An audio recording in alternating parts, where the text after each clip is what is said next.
Hi kids, I'm Teacher Jen. Welcome to another day of fun learning.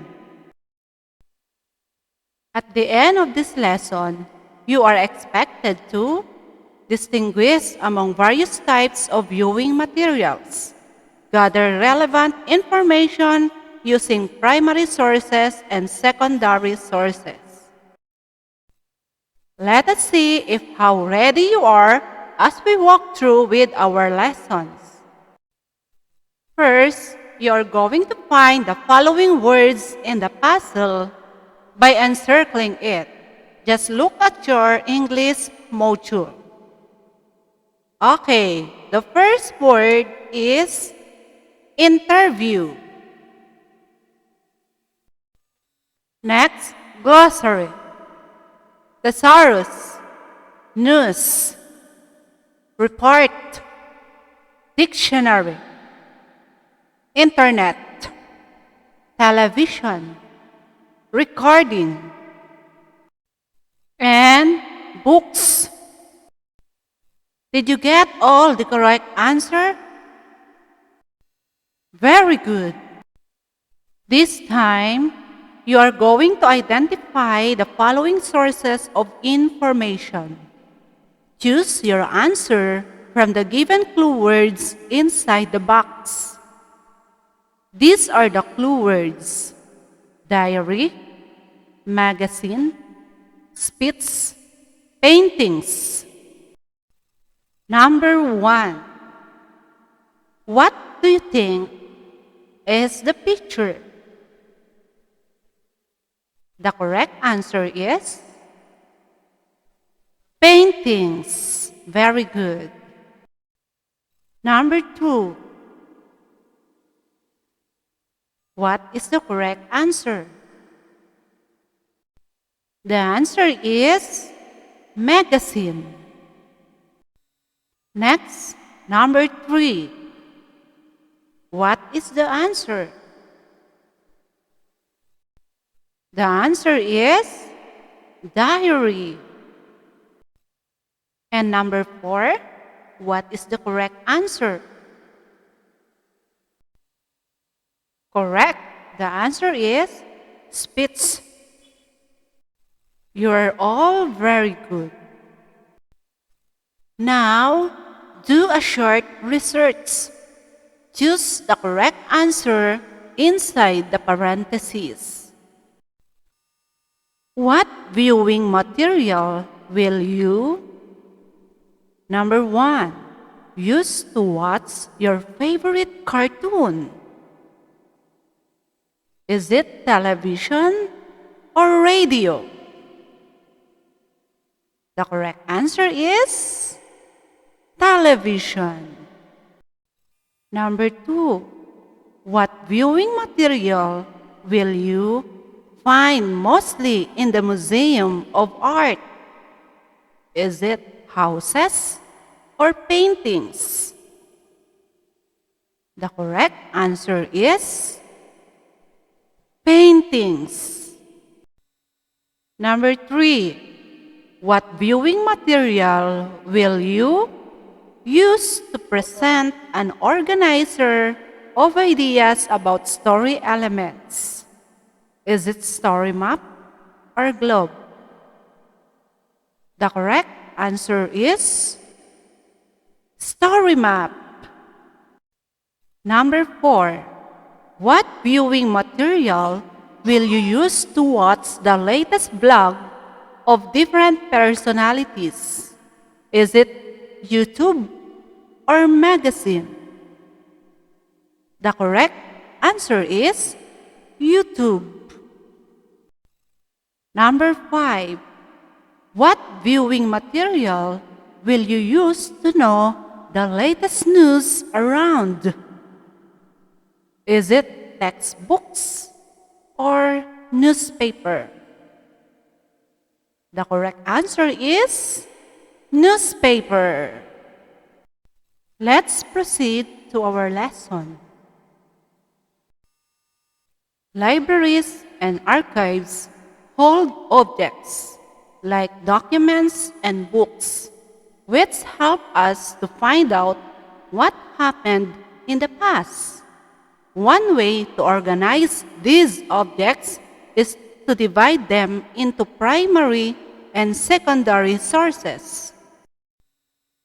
What makes an object a primary source or a secondary source often depends on how you use it. Primary sources. People use original, first-hand accounts as building blocks to create stories from the past. These accounts are called primary sources because they are the first evidence of something happening or being taught or said. Primary sources are created at the time of an event or very soon after something has happened. These sources are often rare or one of a kind. However, some primary sources can also exist in many copies if they were popular and widely available at the time that they were created. All of the following can be primary sources. We have diaries, art, sound recordings, magazines, letters, maps, interviews, photographs, video and film, newspapers, published first-hand accounts or stories. All of these are primary sources. Secondary sources. Second-hand published accounts are called secondary sources. They are called secondary sources because they are created after primary sources and they often use or talk about primary sources. Secondary sources can give additional opinions and sometimes called bias on a past event or on a primary source. Secondary sources often have many copies found in libraries, schools, or homes. All of the following are secondary sources. The first one is history textbooks, biographies, published stories, historical movies, music recordings, art. Works of art in general are considered primary sources. However, in some cases, paintings are considered secondary sources if the painting was not created under the time it reflects. Then it is a secondary sources. The mounting replica of the Mona Lisa by Marcel Duchamp in 1919 is a good example. Remember these sources. A primary source of information is anything that gives direct evidence about the people, events, or phenomena being researched, produced at the time by participants or witnesses. Can be print or non-print sources. Examples are paintings, pictures, letters, recording, specimen, newspaper, and many more. It can be the actual things and existing or living at the time the topic of the report was happening. Much information can be gathered from secondary sources aside from primary sources because of paraphrasing the given information. It can be print or non-print sources but based on primary sources themselves. Examples are encyclopedias, reports, textbooks, and many more. Existing or living many years after it happened. That's all about gathering relevant information using primary sources and secondary sources. Let's proceed to the various types of viewing materials. What is viewing materials? Viewing materials are things that are designed to be seen, viewed, or watched. These are the types of viewing materials. The first one is drawing. Drawing is a form of visual art in which an artist uses instrument to mark paper or other two-dimensional surface. Next is picture. Picture is a visual representation or what called photograph. Next is books. Books are written or printed work consisting of pages glued or sewn together along one side and bound in covers. Next is painting. A painting is an image or artwork created using pigments on a surface or ground such as paper or canvas. The pigment may be in a wet form such as paint or a dry form such as pastels. Next is chart.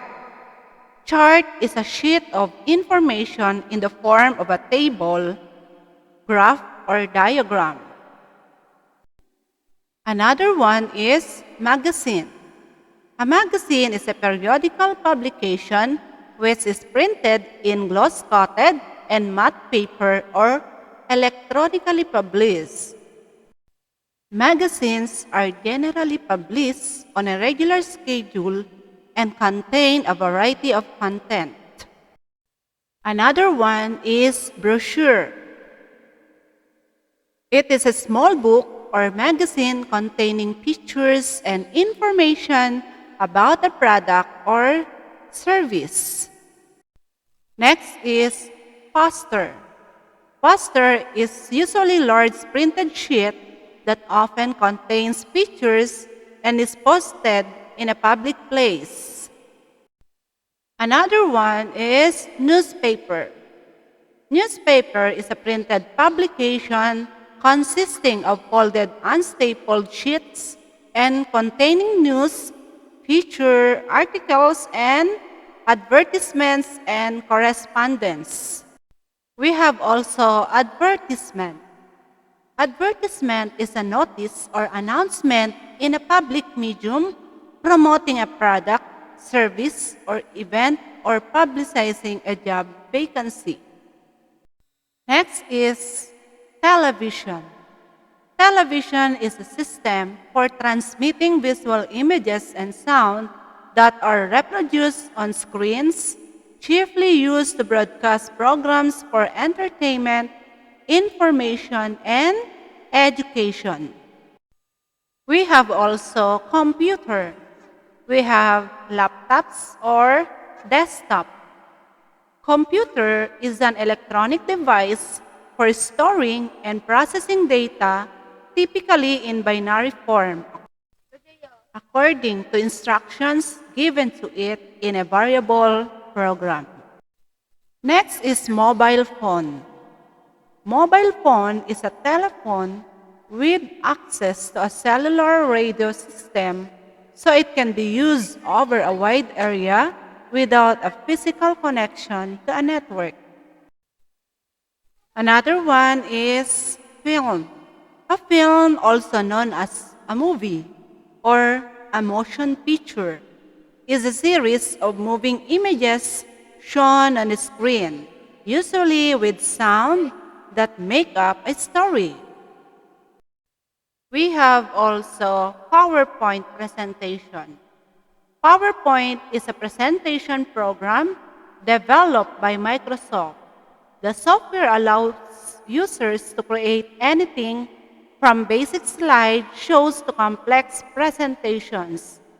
PowerPoint is often used to create business presentations, but can also be used for educational, or informal purposes. That's all about the various types of viewing materials. Now, kids, proceed in answering your self-learning module.